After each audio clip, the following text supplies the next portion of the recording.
Bonjour et bienvenue sur la chaîne YouTube d'AutoPlus. Nous sommes ici au Salon de Bruxelles sur le stand Peugeot puisque la marque vient de présenter la version restylée de sa 408. La marque fonde beaucoup d'espoir sur cette nouvelle version qui est censée relancer les ventes du modèle en France et en Europe. Car oui, ce modèle a rencontré un succès assez mitigé. Elle viendra concurrencer directement les Renault Rafale et Renault Arcana ainsi que la Skoda Octavia.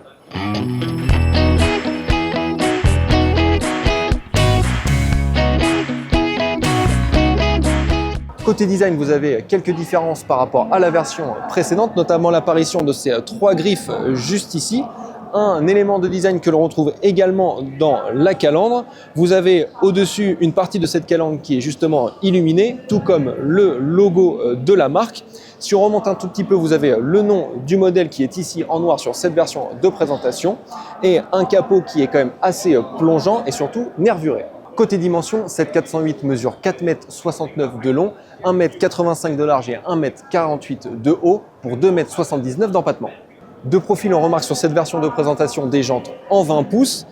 On remarque des passages de roues et des bas de caisse en plastique noir pour accentuer et donner à cette 408 un petit côté robuste. Et vous avez surtout ce qui donne l'identité au modèle, c'est cette ligne de toit fuyante donnant à cette 408 une vraie allure de berline coupée, une berline fastback. Sur la partie arrière, vous n'avez non pas un béquet mais ces éléments stylistiques qui donnent beaucoup de caractère à l'ensemble. Vous avez quand même une lunette arrière qui est quand même toujours très inclinée. Un béquet façon bec de canard alors qui est assez léger mais qui donne encore une fois beaucoup de caractère. La grande nouveauté, c'est le nom du modèle écrit en toutes lettres mais qui est surtout illuminé. Ça, c'est une première sur un modèle de la marque Olion. Et sur la partie basse, vous avez un bouclier très proéminent en plastique noir, toujours pour donner un peu plus de robustesse à la 408. À bord de cette nouvelle 408, vous avez quasiment aucun changement par rapport à la version précédente. On retrouve une qualité de finition franchement au rendez-vous et ça fait plaisir. On a le volant qui est désormais iconique à l'intérieur des modèles de chez Peugeot. On retrouve forcément l'iCockpit ainsi que l'écran central de la version précédente et de beaucoup de modèles de la marque Olion avec ces petits raccourcis que Peugeot appelle les iToggles et qui sont entièrement personnalisables dans l'écran central. Je disais en amont qu'il n'y avait aucun changement par rapport à la version précédente. Seuls les tissus de sellerie des versions Allure et GT évoluent, bien que dans cette version de présentation, nous avons droit à une sellerie en cuir. Une fois à l'arrière de cette 408, elle offre quand même pas mal d'espace aux jambes pour les passagers.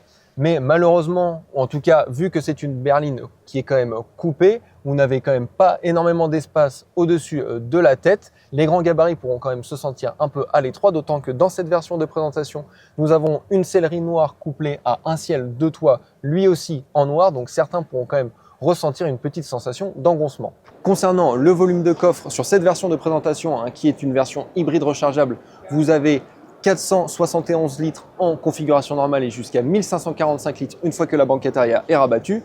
Mais ce volume peut être plus important sur les versions hybrides et électriques avec 536 litres en configuration normale et jusqu'à 1611 litres une fois que la banquette arrière est rabattue.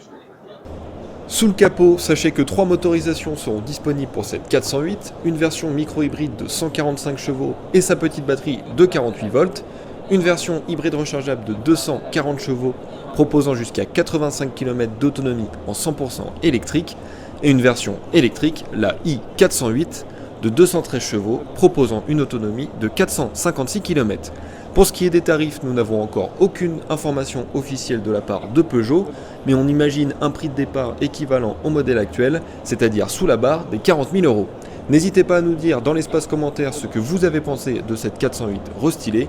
Quant à moi, je vous invite à vous abonner à la chaîne YouTube d'AutoPlus ainsi qu'à nous suivre sur tous nos réseaux. A très vite.